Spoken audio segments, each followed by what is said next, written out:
तो उस चीज का निर्माण नहीं हो सकता। कोई भी चीज देखो, इस पूरी दुनिया में जो भी चीज बनती है बिना आपके तैयार नहीं हो सकती। और आप लोग तो वो भाग्यशाली लोग हैं कि आपने आपकी कामयाबी के लिए आज से सब कुछ पहले से जुगाड़ करके दिया हुआ है। 56 भोग की थाली सजी हुई है, आपको कुछ भी जुगाड़ नहीं करना है, ना प्रोडक्ट फैक्ट्री खोलनी है, ना डिलीवरी सेंटर खोलना है, ना कुछ सब नहीं है। आपको सिर्फ अपने अंदर आग तैयार करनी है, कामयाबी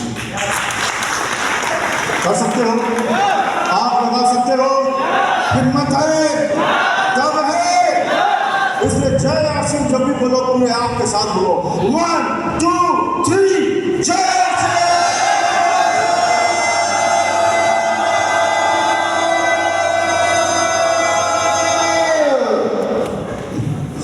2000 बढ़ते